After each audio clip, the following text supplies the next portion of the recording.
السلام علیکم سامعین، اس کے بعد کیا ہوا آئیے اس ویڈیو میں دکھاتے ہیں۔ لیو سٹراس کے شاگرد اس وقت تک نیو کنزرویٹو کے نام سے مشہور ہو چکے تھے۔ رونالڈ ریگن نے 20 جنوری 1981 کو صدر کا حلف اٹھا لیا اور اس کے ساتھ جارج ڈبلیو بش سینئر نائب صدر منتخب ہوئے اور صدر ریگن کے دور میں رچرڈ پرل امریکہ کا نائب سیکرٹری دفاع بن گیا۔ رچرڈ پرل کا تعلق لیو سٹراس گروپ سے تھا اور اس نے افغانستان میں امریکہ کو روس سے لڑانے میں مرکزی کردار ادا کیا تھا۔ 1984 میں لیو سٹراس کے شاگردوں کو محسوس ہوا جارج بش امریکہ کے اگلے صدر ہوں گے، چنانچہ انہوں نے غیر محسوس طریقے سے جارج بش کو گھیر لیا اور وہ جارج بش کے قریب ہوتے چلے گئے۔ اب صورتحال کا ایک دلچسپ پہلو ملاحظہ کیجیے۔ 1984 میں امریکہ افغانستان میں سوویت یونین کے خلاف برسر پیکار تھا۔ امریکہ کو اس وقت ایسے لوگوں کی ضرورت تھی جو اس جنگ کو مذہبی فریضہ سمجھ کر لڑے، اور دنیا میں اس وقت سید قطب کا واحد گروپ تھا جو اس جنگ کو جہاد کی شکل دے سکتا تھا۔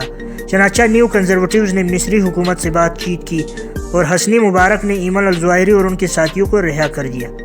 یہ لوگ 1985 میں مصر سے افغانستان چلے گئے۔ یوں سید قطب اور لیو سٹراس کے شاگرد پہلی بار ایک جگہ جمع ہو گئے۔ 1985 میں ہی وہ سال تھا جب ایمن الظواہری کی اسامہ بن لادن سے ملاقات ہوئی۔ اسامہ بن لادن کے پاس پیسہ اور جذبہ تھا، جبکہ ایمن الظواہری منصوبہ بندی کے ماہر تھے۔ چنانچہ ان دونوں نے مل کر کمال کر دیا۔ 1987 میں افغانستان کی جنگ عملاً ختم ہو گئی اور امریکہ افغانستان سے واپس چلا گیا۔ امریکہ کی دیکھا دیکھی ایمن الظواہری، اسامہ بن لادن اور عبدالسلام فراج بھی واپس لوٹ گئے۔ یہ لوگ جب اپنے ملکوں میں پہنچے تو یہ اسلامی دنیا کے ہیرو بن چکے تھے، جس کی وجہ سے مصر، الجزائر اور سعودی عرب کی حکومتیں ان لوگوں سے خائف رہنے لگی۔ ان لوگوں نے بھی جلد ہی حکومتوں پر نکتہ چینی شروع کر دی، جس کے نتیجے میں ان کا اپنی اپنی حکومتوں سے ٹکراؤ شروع ہو گیا۔ ہم ایک بار پھر اس کہانی کو اس جگہ روکتے ہیں اور لیو سٹراس کی شاگردوں کی طرف واپس آتے ہیں۔ 20 جنوری 1989 کو امریکہ میں جارج بش سینئر نے حلف اٹھا لیا، جس کے بعد لیو سٹراس کا براہ راست شاگرد پال وولف وٹنر بش کی وزارت خارجہ کا انڈر سیکرٹری بن گیا۔ ولیم کرسٹول نائب صدر کا چیف آف سٹاف ہو گیا، جبکہ ڈک چینی کو امریکہ کا وزیر دفاع بنا دیا گیا۔ اس دور میں عراق ان لوگوں کا فوکس تھا۔ ان لوگوں نے عراق میں موجود امریکی سفیر اپرل گلاسپی کے ذریعے صدام حسین کو ٹریپ کیا، صدام سے کویت پر قبضہ کرایا اور اس کے بعد بش سینئر نے 17 جنوری 1991 کو عراق پر حملہ کرا دیا۔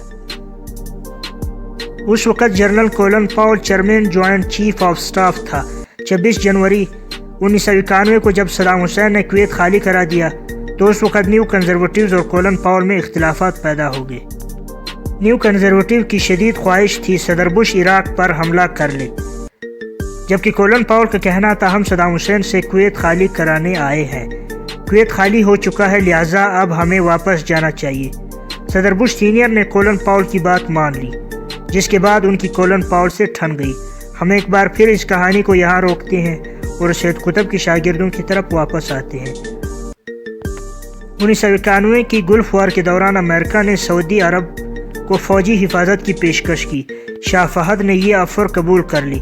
اس وقت اسامہ بن لادن شاہ سے ملے اور انہیں افغان اور عرب مجاہدین کے ذریعے سعودی عرب کی حفاظت کرنے کی پیشکش کی، لیکن شاہ نے ان کی یہ آفر مسترد کر دی، جس کے نتیجے میں اسامہ بن لادن نے حکومت کے خلاف بغاوت کا اعلان کر دیا۔ اس کے رد عمل میں حکومت نے ان کی شہریت معطل کر دی اور انہیں ملک سے نکل جانے کا حکم دے دیا۔ اسامہ سعودی عرب سے سوڈان چلے گئے۔ ایمن الظواہری بھی اس دوران مصر سے نکلے اور ان کے ساتھ شامل ہو گئے اور ان لوگوں نے سوڈان میں القاعدہ کو متحرک کر دیا۔ القاعدہ نے 1993 میں نیو یارک میں ورلڈ ٹریڈ سینٹر اور صومالیہ میں اقوام متحدہ کے فوجیوں پر حملے کر دیے۔ 26 جون 1995 میں ان لوگوں نے مصری صدر حسنی مبارک پر حملہ کر دیا۔ حسنی مبارک اس وقت ایتھوپیا کے دورے پر تھے۔ ان حملے کے رد عمل میں امریکہ نے سوڈان پر شدید دباؤ ڈالنا شروع کر دیا۔